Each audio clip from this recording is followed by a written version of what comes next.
Bayangkan seorang pria muda yang dulunya punya segalanya. Hidup bahagia.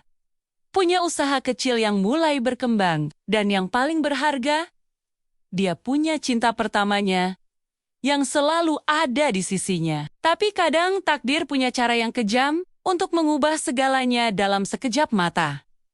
Malam itu, hujan deras. Dia dapat telepon kalau cinta pertamanya kecelakaan. Tanpa pikir panjang, dia langsung lari ke rumah sakit. Di sana dia lihat keluarga si gadis orang-orang kaya yang dari dulu nggak pernah suka sama dia. Mereka bilang ada satu-satunya cara buat nyelamatin nyawa anaknya.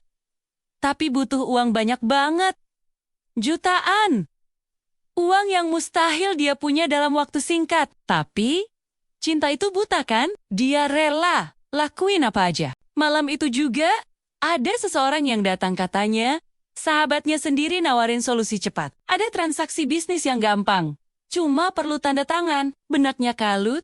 Pikirannya cuma ke gadis yang sekarat di ruang operasi. Tanpa baca dengan teliti, dia tanda tangan semua dokumen itu. 2 hari kemudian, polisi datang. Ternyata, dokumen yang dia tanda tangan itu bukan kontrak bisnis biasa. Itu dokumen penipuan besar-besaran yang merugikan ratusan orang.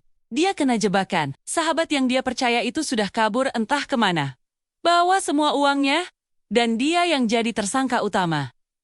Sidang demi sidang dia lalui. Pengacara yang dikasih gratis oleh negara nggak bisa berbuat banyak. Bukti-bukti semua nunjuk ke dia.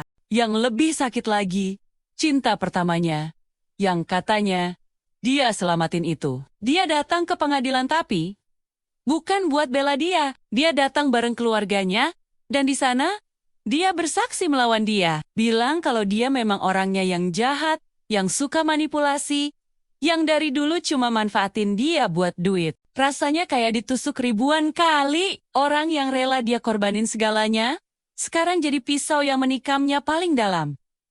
Hakim pukul palu, 3 tahun penjara. Penjara itu neraka hidup.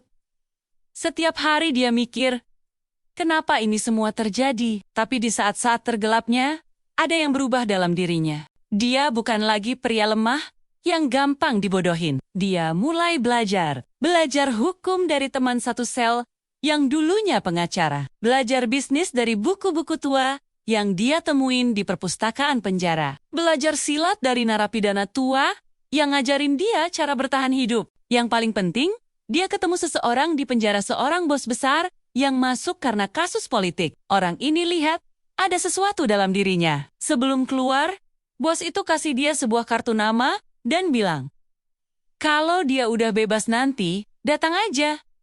Ada masa depan yang menanti. 3 tahun berlalu kayak 30 tahun.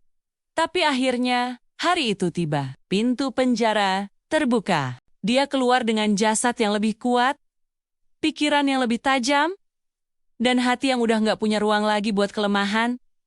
Dia nggak balik ke kampung halamannya. Dia langsung pergi ke alamat yang ada di kartu nama itu. Ternyata itu kantor pusat Junlin Group, salah satu konglomerat terbesar di negara itu. Bos yang dia temuin di penjara itu udah menunggunya. Ternyata, bos itu ngeliat potensi besar dalam dirinya.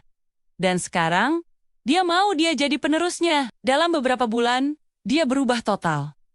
Dari mantan narapidana, jadi direktur muda yang ditakuti. Jas mahal, mobil mewah, kantor di lantai paling atas gedung pencakar langit. Tapi semua itu bukan tujuan utamanya. Dia punya misi yang lebih penting, mengungkap kebenaran dan menghancurkan semua orang yang udah menghancurkan hidupnya. Dia mulai dari sahabatnya yang ngejebak dia dulu. Ternyata, orang itu sekarang jadi pengusaha sukses. Pakai uang hasil dari penipuan itu. Tapi sekarang posisinya beda. Dengan kekuatan Junlin Group, dia bisa atur semuanya. Satu persatu dia ungkap skandal si mantan sahabat itu. Korupsi, pencucian uang, semuanya. Dalam hitungan minggu, polisi datang. Sahabat yang dulu ngejebak dia, sekarang yang masuk penjara. Tapi itu baru permulaan. Keluarga cinta pertamanya, keluarga kaya yang dulu ngeremehin dia, ternyata perusahaan mereka lagi kesulitan keuangan. Dan siapa yang pegang hutang terbesar mereka? Junlin Group. Sekarang mereka harus datang ke kantornya, nunduk-nunduk, minta perpanjangan waktu. Ironi yang manis. Dan si gadis itu, cinta pertamanya yang bersaksi melawan dia, ternyata sekarang dia udah dijodohin sama anak pengusaha lain. Tapi pernikahan itu rapuh. Dia nggak bahagia. Suatu hari, mereka ketemu lagi di sebuah acara bisnis. Matanya membulat ketika lihat dia yang dulu. Dia kira udah hancur sekarang. Berdiri sebagai salah satu orang paling berkuasa di kota itu. Dia coba dekatin, minta maaf dengan air mata. Bilang kalau dulu dia dipaksa keluarganya buat bersaksi kayak gitu. Bilang kalau dia masih cinta. Tapi dia cuma tersenyum dingin. Itu terlambat. Kepercayaan yang udah hancur nggak bisa direkatkan lagi dengan air mata. Yang bikin twist makin menarik. Ternyata ada seseorang yang selalu ada di sampingnya selama dia membangun kembali hidupnya sekretaris pribadinya di Junlin Group. Dia nggak pernah nanya tentang masa lalunya, dia cuma selalu ada, loyal, dan pelan-pelan. Dia sadar kalau cinta yang tulus itu bukan yang penuh drama kayak dulu, tapi yang tenang kayak kehadirannya. Sekarang dia berdiri di puncak. Semua orang yang dulu ngeremehin dia, sekarang takut sama dia. Tapi apa ini yang namanya kebahagiaan?